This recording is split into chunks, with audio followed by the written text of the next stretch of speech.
Hello, welcome back to Emerge, the health podcast for busy, high-performing women. I'm your host, Dr. Alex Swenson Ridley.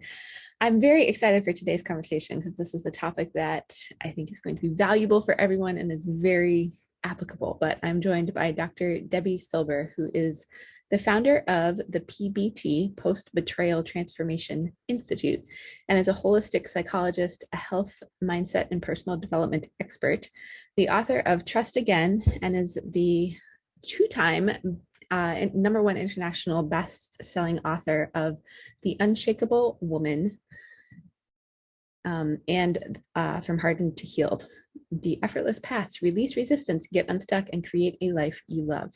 Her recent PhD study on how we experience betrayal made 3 groundbreaking discoveries that changes how long it takes to heal. In addition to being on Fox, CBS, and the Dr. Oz show, TEDx twice, and more, she's an award-winning speaker and coach dedicated to helping people move past their betrayals, as well as any other blocks preventing them from being from the health, the work, the relationships, confidence, and happiness they want most. So, Dr. Debi, welcome to the show.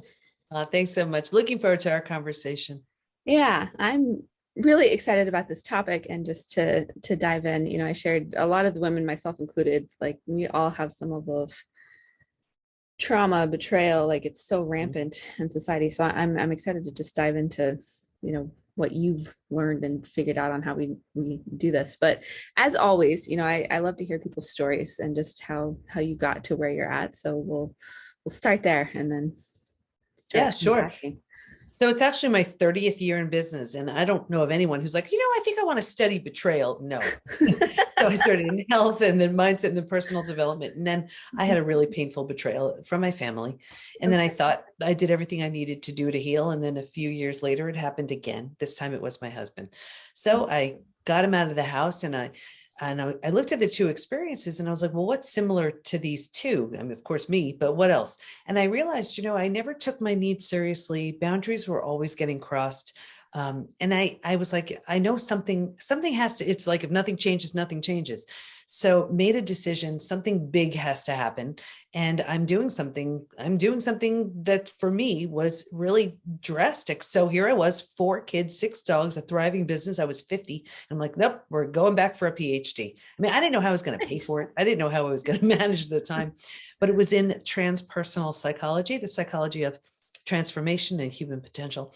And then when I was there, I did a study and I studied betrayal. What holds us back, what helps us heal, and what happens to us physically, mentally, and emotionally when the people closest to us lie, cheat, and deceive.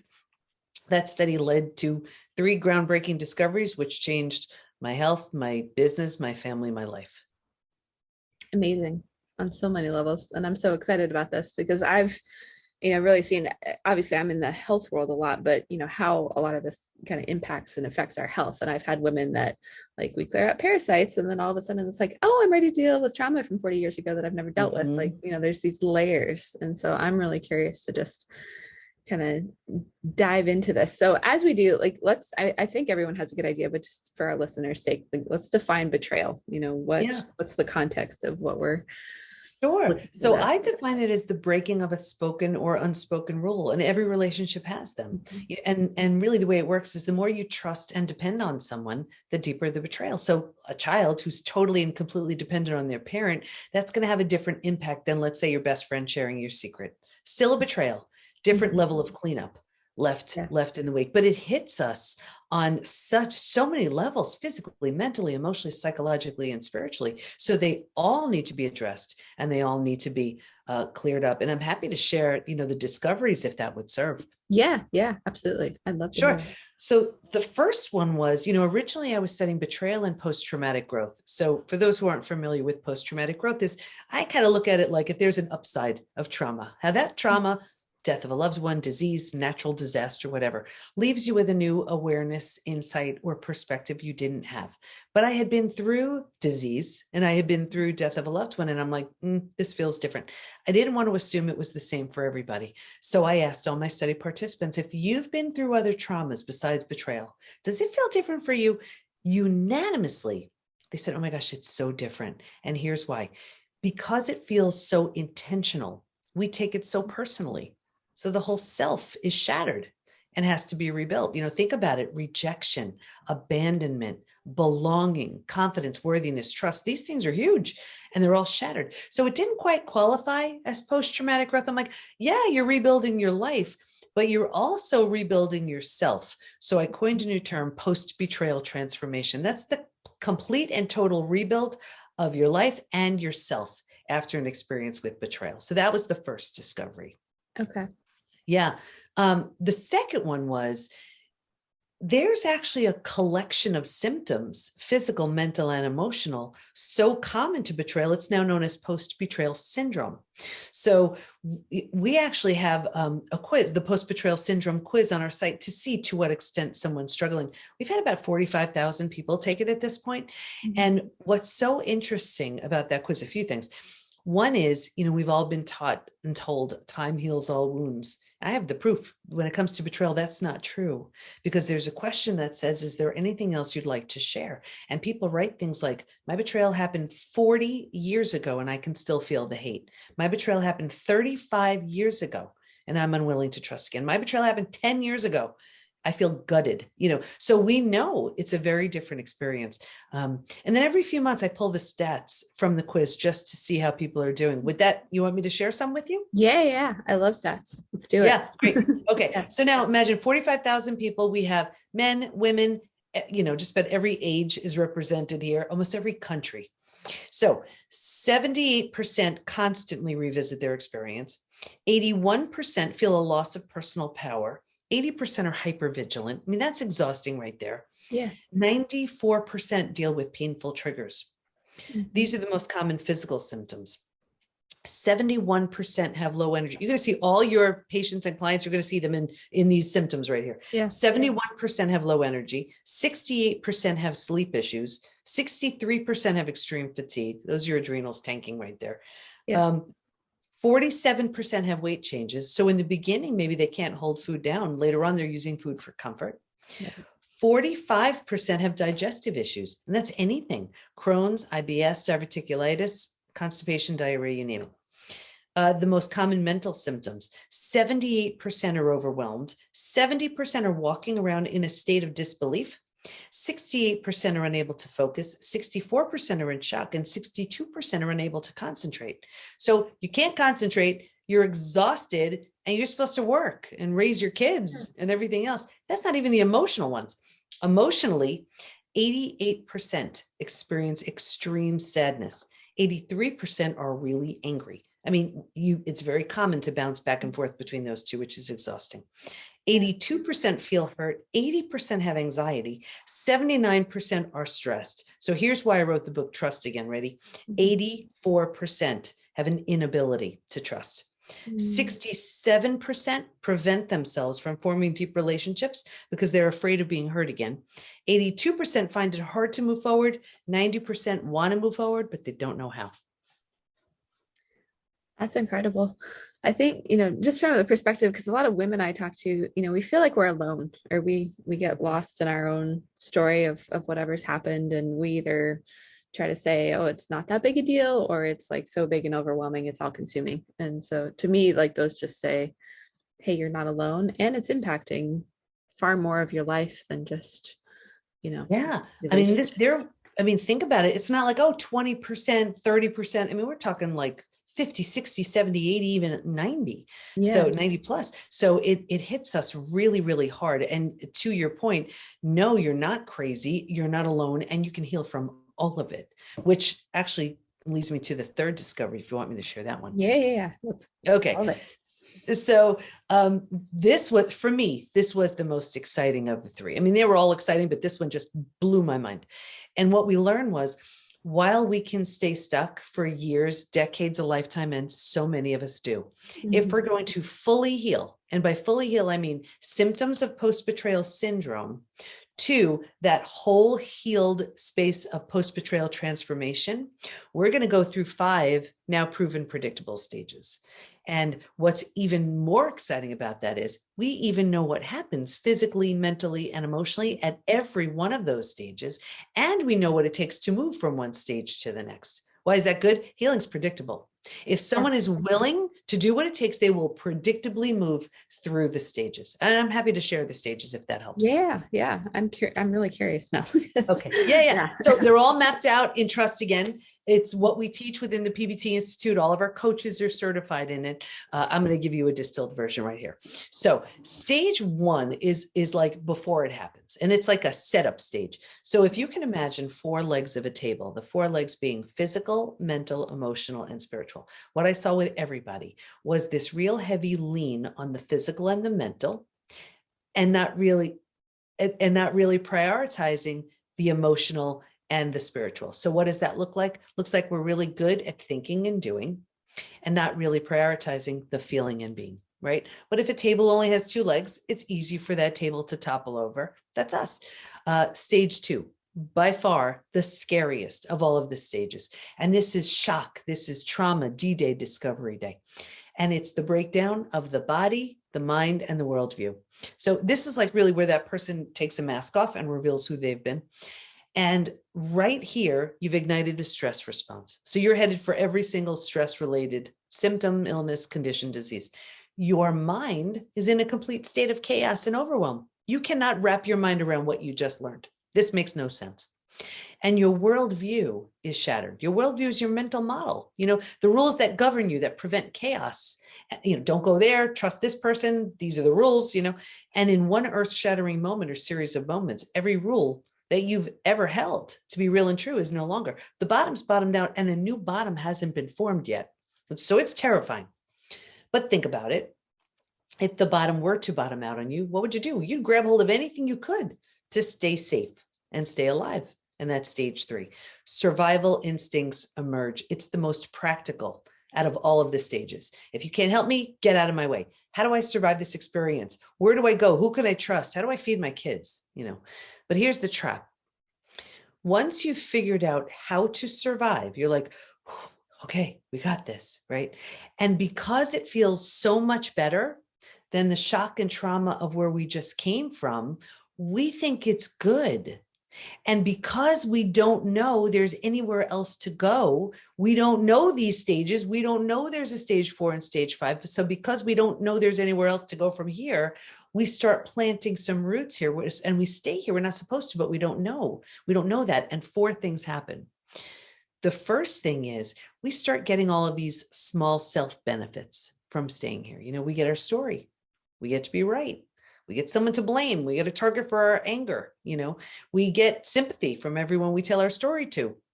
We don't have to learn to trust again. Can I trust you? Should I trust you? I forget. I'm not trusting anybody. So we plant deeper roots. We're not supposed to, but we don't know that.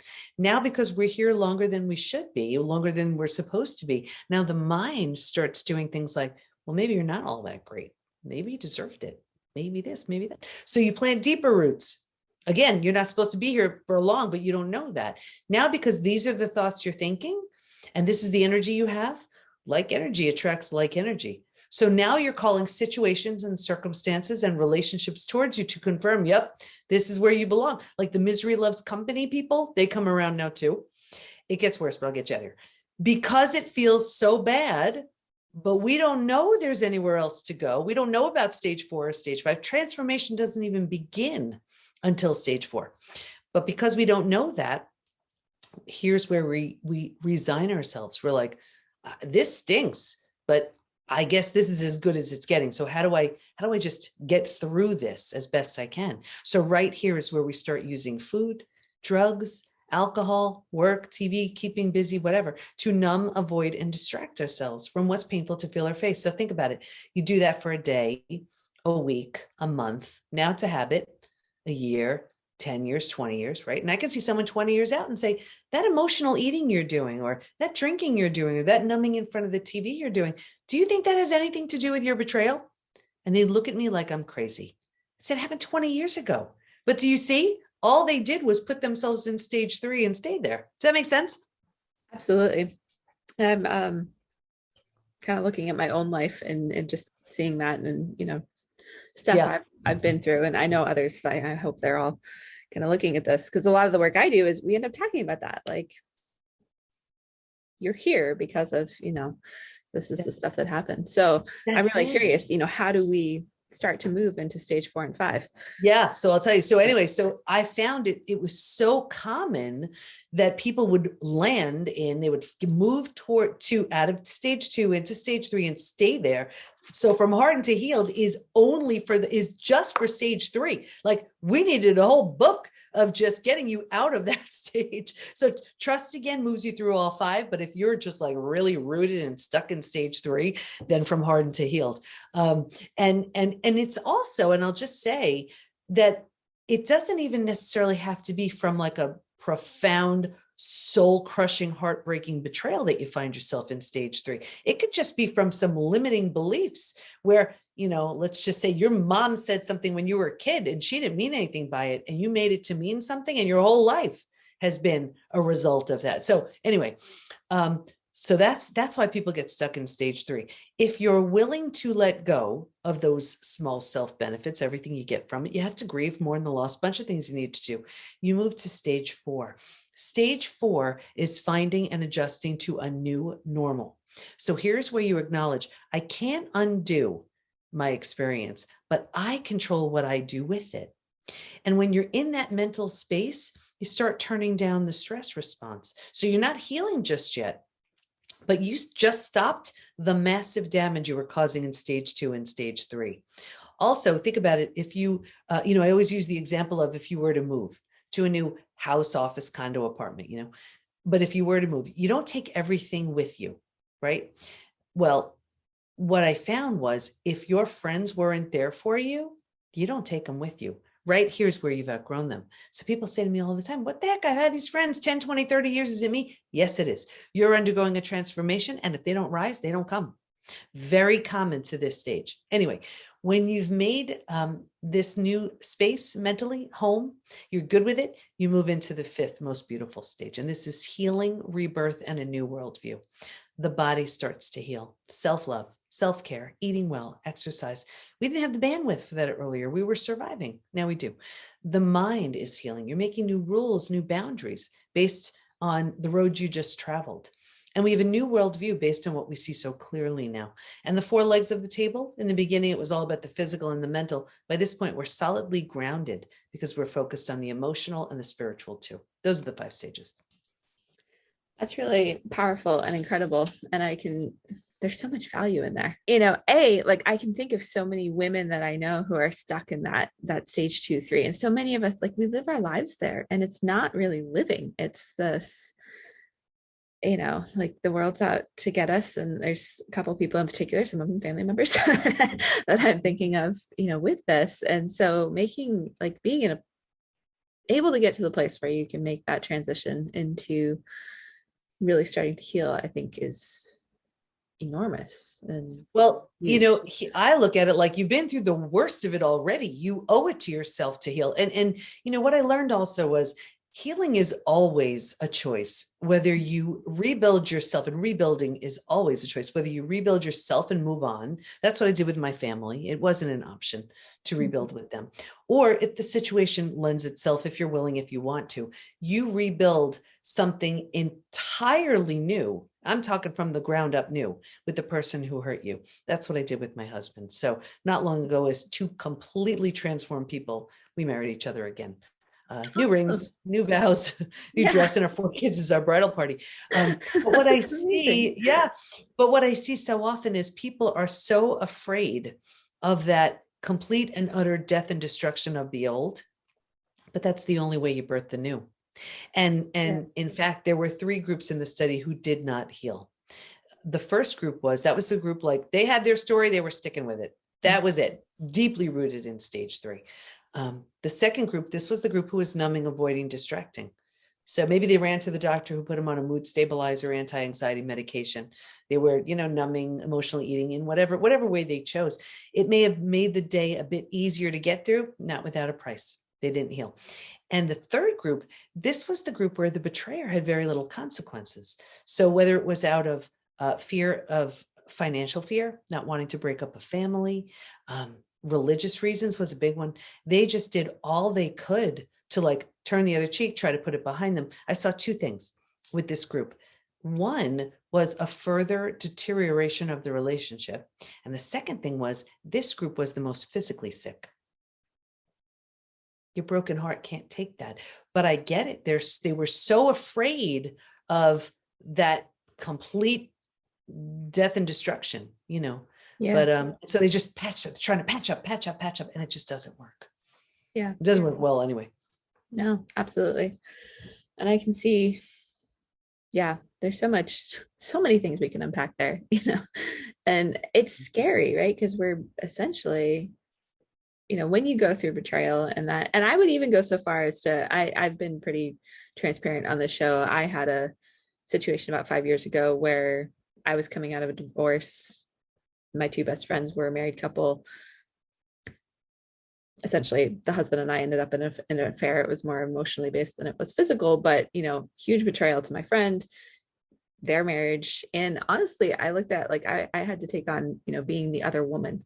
And the betrayal was really with myself, because I became this like horrible, what I would consider one of the most horrible human beings like in the world. And so that's where I really found my spiritual growth and healing, because I had to realize that God accepted me as I was, and even in my brokenness. But looking at that, like, the betrayal can be on multiple different levels. And so it's finding a willingness to like break that all down and navigate from there. And like, I could have stayed stuck in all of that. And we've come so far. My friend and I are actually at a point where they ended up getting divorced, but she and I have been able to reconnect so our sons can play again. And like, that is huge and took a whole lot. Yeah. Both and of I'll our tell parts. you, self-betrayal is so huge. And there's a really big link between betrayal and self-betrayal too. But think about it. There's so much. One of the biggest emotions we experience with betrayal, and this is whether we're the betrayer or the betrayed, is shame. And it's one of the most physically destructive emotions we have, right? So how do you heal shame? You bring light to it, you bring honor to it. And it sounds like that's what you were doing, and your friend sees that you're for real about it. And that's why she's willing to, that relationship crashed and burned, but you're doing the work to rebuild. And, people ask me all the time, when trust is shattered, can it be repaired? And I say, no. Can it be rebuilt? Yeah, but it takes a lot. And I look at trust like a brick wall, really. Every opportunity someone has to show that they're trustworthy, that's one brick in that brick wall. And that's why it takes a long time. The only way I know of a brick wall being built is brick by brick by brick, right? And then again, in one big moment, the whole thing can come shattering down. And the person really who's been betrayed, whose trust has been shattered, has every right to look at the rubble of bricks and say, I don't have the least bit of interest in watching that thing get rebuilt. Totally fine, walk away. However, if the person who's been betrayed is willing, and that would be their role, if they're willing to watch that brick wall be rebuilt, the other person has to be a really good bricklayer. And it goes up the same way it went up the first time. Every opportunity they have to show that they're trustworthy, one brick in that brick wall. And so it takes time. Yeah. And a willingness, I love what you shared, just especially in the relationship with your husband. Like, obviously you decided it was worth rebuilding that. But the most finding that healing important aspect of that is that was the deal breaker. And so the marriage was over, and you go into the healing part of it and what we teach within the PBT Institute without any expectation of what was going to show up. I was like, I'm a single mom now. I wasn't counting on this. I mean, we had plans, and he just ruined them, and so my plan was just to heal. And what happens is there are a few things that happen. Betrayal will show you who someone truly is, or it'll wake them up to who they've become. And then they can do their work. And if they do, you have the potential to meet up again on a very different level. Yeah. And sometimes that's not the case at all. And then there's really nothing to work with there, and then heal yourself and move along. But sometimes there is. Yeah. And, it sounds so simple when we say it like that, but the reality is, this was not simple at all. If I tell you, I was in the ICU for 11 days, this was way harder than that. Yeah. It's big. So it sounds like there's this recognition, if we're in that stage 2, stage 3 area, like something that has to shift within us that kind of moves us into this place where we're open to healing, to transformation, to to whatnot. For those who are in that place where they're ready, what tips or advice do you have as like a starting point? Like, how do you start to make those?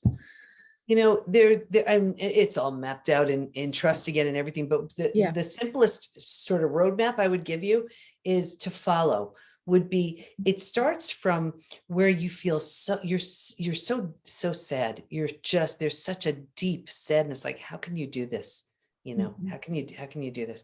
And then it moves to anger, where you're like, really, you did this? Are you kidding? You're furious. And then you kind of move to pity, where it's like, you really have to do something like this to, whether it's feel better about yourself or whatever's going on there. And then you move to compassion. And when you're in compassion, you're good, So it's sort of this broad view of where are you now, and what are you moving towards? But so many people, they have their story and they cling to it for dear life. And it's such a shame, because first of all, I mean, let's say it's something that happened decades ago, right? This person may not even care, remember they even did that. And if your entire life is based on someone else's actions, look at the power you've given them. Look at the power you've given this person who may not even care, may not even remember. And I just feel like you've been through the worst of it already. You owe it to yourself to use it as a launch pad for your transformation. I didn't do anything anybody else couldn't do. I just looked at it. And I remember going through the study and going through just doing the work and saying, if I can heal from this, I'm taking everybody with me. Because especially now with the stages, you just have to be willing. That's it. Just be willing. Is it uncomfortable? Yeah. And I know most people just don't want to get uncomfortable. But I look at it, and this is going to sound kind of gross, but it's like if you ever have to, let's say you have food poisoning and you have to throw up, and you think holding it back somehow is better. And that feels awful, right? And then you throw up and then you're like, wow, I kind of feel better, right? So I look at it like that. This is, I think, some of the hardest work you'll ever do and the most transformative.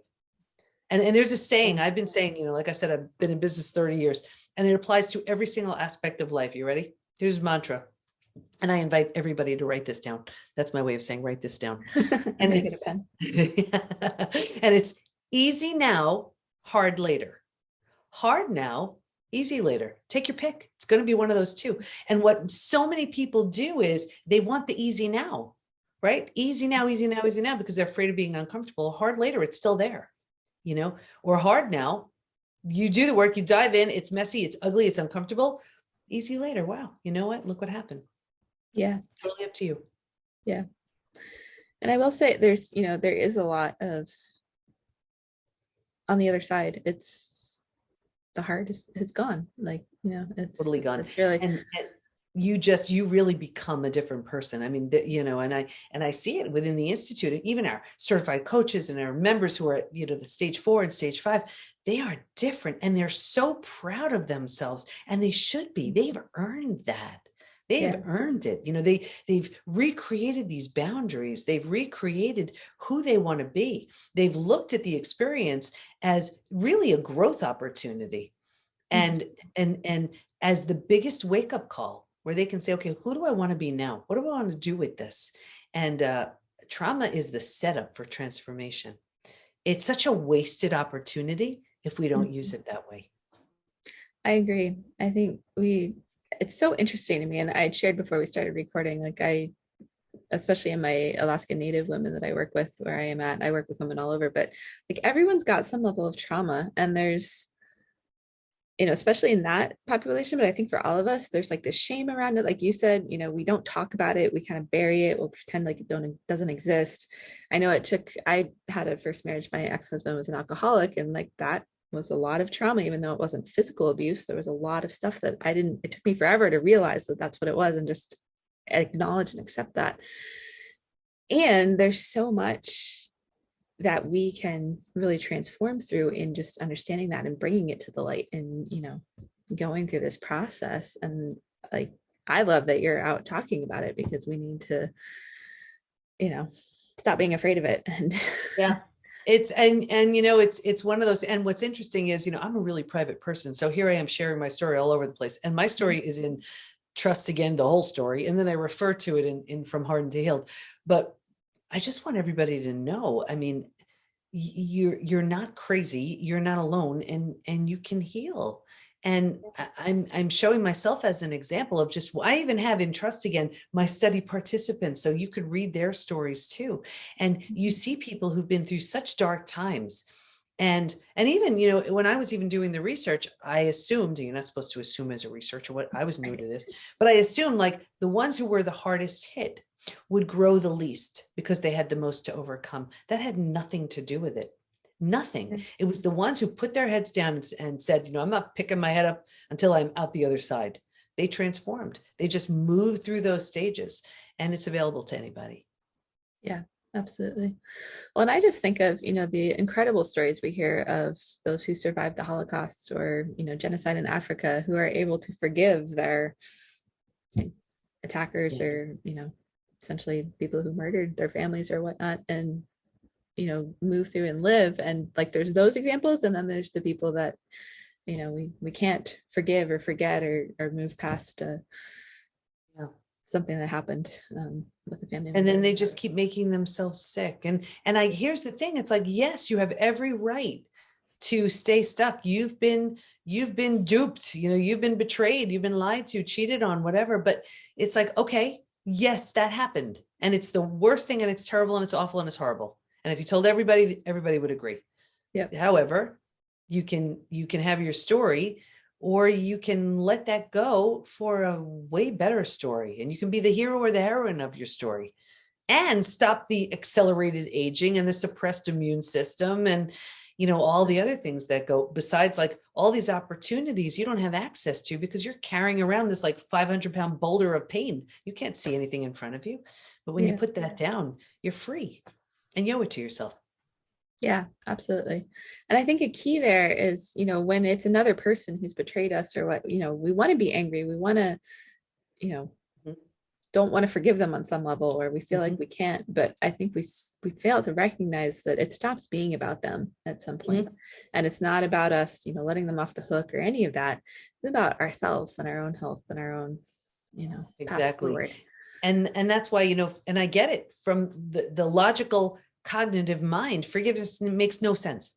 Because here it is, someone did something so hurtful, hateful, harmful, and forgiveness says forgive anyway.